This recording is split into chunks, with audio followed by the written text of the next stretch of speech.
Ika-4 na kabanata. Ang pagsamba sa langit. Pagkatapos nito, nakita kong nabuksan ang pinto sa langit, at narinig kong muli ang tinig na parang trumpeta. Sinabi niya, "Umakyat ka rito at ipapakita ko sa iyo ang mga mangyayari sa hinaharap." Bigla na lang akong napuspos ng banal na espiritu, at nakita ko roon sa langit ang isang trono na may nakaupo na nagniningning, tulad ng mamahaling mga batong jasper at cornalina, at nakapaikot sa trono ang bahagharing kakulay ng batong esmeralda. Nakapaligid sa trono ang 24 pang trono, kung saan nakaupo ang 24 na namumuno na nakaputi, at may mga koronang ginto. Mula sa trono'y kumikidlat, kumukulog, at may umuugong. Sa harap ng trono'y may 7 nakasinding ilawan. Ito ang 7 espiritu ng Diyos. Sa harap ng trono ay mayroon ding parang dagat na salamin na kasing linaw ng kristal. Nakapaligid sa trono ang 4 na buhay na nilalang na punong-puno ng mga mata sa harap at likod. Ang unang nilalang ay parang leon, ang pangalawa ay parang guya, ang pangatlo ay may mukha na parang tao, at ang pang-4 ay parang agilang lumilipad. 3 ang mga pakpak nila at punong-puno ng mata ang buong katawan. Araw-gabi ay wala silang tigil sa pagsasabi ng, "Banal, banal, banal ang Panginoong Diyos nating makapangyarihan sa lahat. Siya ang Diyos noon, ngayon at sa hinaharap." Habang nagbibigay sila ng parangal, papuri at pasasalamat sa nakaupo sa trono na nabubuhay magpakailanman, lumuluhod at sumasamba sa Kanya ang 24 na namumuno. Iniaalay nila ang mga korona nila sa harap ng trono at sinasabi, "Karapat-dapat po kayo, Panginoon naming Diyos, na tumanggap ng parangal, papuri at kapangyarihan, dahil kayo ang lumikha sa lahat ng bagay, at ginawa ninyo ang mga ito ayon sa inyong kagustuhan." Ika-5 kabanata. Ang kasulatan at ang tupa. Pagkatapos nito, nakita ko ang nakarolyong kasulatan na hawak-hawak ng nakaupo sa trono sa kanang kamay niya. May nakasulat sa magkabilang panig nito, at may 7 selyo para hindi mabuksan.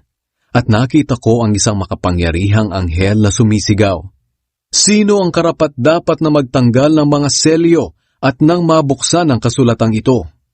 Pero walang isa man sa langit, sa lupa, o sa ilalim ng lupa na makapagbukas ng kasulatan upang mabasa ang nakasulat doon.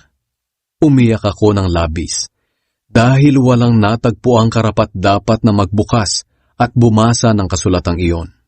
Sinabi sa akin ng isa sa mga namumuno, "Huwag kang umiyak, dahil si Jesus na tinaguri ang leon mula sa lahi ni Juda, ang anak ni David, ay nagtagumpay, at karapat-dapat siyang magtanggal ng 7 selyo upang mabuksan ang kasulatan." Pagkatapos, nakita ko ang isang tupa na mukhang pinatay, pero nakatayo na siya sa pagitan ng mga namumuno at ng tronong napapaligiran ng 4 na buhay na nilalang. Mayroon itong 7 sungay at 7 mata, na siyang 7 espiritu ng Diyos na isinugo sa lahat ng lugar sa mundo. Lumapit ang tupa sa trono at kinuha niya ang kasulatan sa kanang kamay ng nakaupo roon. Nang kunin niya iyon, lumuhod sa harap ng tupa ang 4 na buhay na nilalang at ang 24 na namumuno at sumamba sa kanya. Ang bawat isa sa kanila ay may hawak na gintong sisidlan na puno ng insenso na siyang panalangin ng mga pinabanal. May alpa rin silang tinutugtog at umaawit sila ng bagong awit na ito. "Kayo po ang karapat-dapat na kumuha ng kasulatan at magtanggal ng mga selyo nito, dahil kayo ay pinatay at sa pamamagitan ng inyong dugo ay tinubos nyo ang mga tao para sa Diyos. Ang mga taong ito ay mula sa bawat angkan, wika, lahi at bansa. Ginawa nyo silang mga hari at mga pari upang maglingkod sa ating Diyos, at maghahari sila sa mundo. Nakita ko at narinig ang tinig ng libo-libo at milyong-milyong mga anghel na nakapaligid sa trono, sa 4 na buhay na nilalang, at sa 24 na namumuno. Umaawit sila ng malakas. Ang tupang pinatay ay karapat-dapat tumanggap ng kapangyarihan, kayamanan, karunungan, kalakasan, karangalan, kaluwalhatian at kapurihan. At narinig ko ang lahat ng nilalang sa langit, sa lupa, sa ilalim ng lupa, at sa dagat na umaawit. Ibigay sa nakaupo sa trono at sa tupa ang kapurihan, kaluwalhatian, karangalan, at kapangyarihan magpakailanman. Sumagot ang 4 na buhay na nilalang, Amen! At lumuhod ang mga namumuno at sumamba. Ika-6 na kabanata. Ang mga selyo.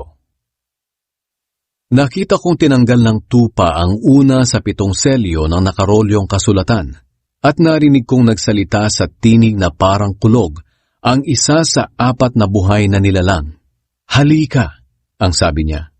Nang tumingin ako, nakita ko ang isang puting kabayo.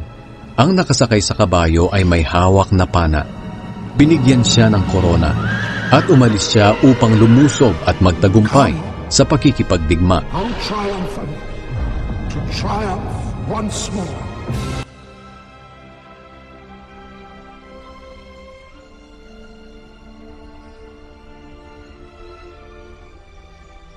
Here is the power of the risen Christ, the rider who wins over death.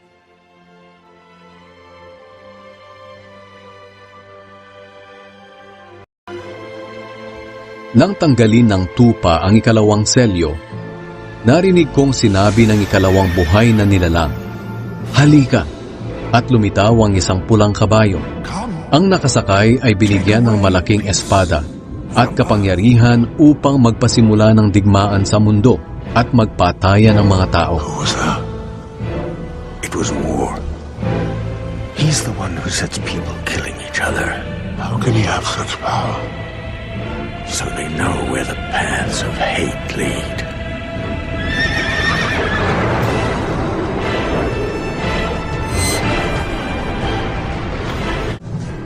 Nang tanggalin ng tupa ang 3 selyo, narinig kong sinabi ng 3 buhay na nilalang, Halika!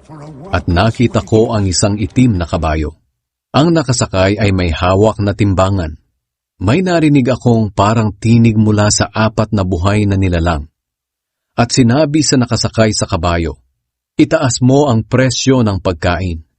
Ang presyo ng 1 kilo ng harinang trigo ay dapat 1 araw na sahod. At ganoon din ang presyo ng 3 kilo ng harinang cebada. Pero huwag itaas ang presyo ng langis at alak. Nang tanggalin ng tupa ang 4 na selyo, narinig kong sinabi ng 4 na buhay na nilalang, Halika!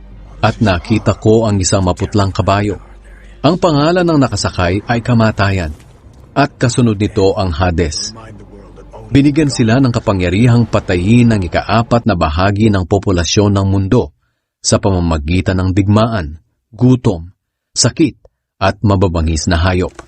Nang tanggalin ng tupa ang 5 selyo, nakita ko sa ilalim ng altar ang kaluluwa ng mga taong pinatay dahil sa tapat na pangangaral nila ng salita ng Diyos.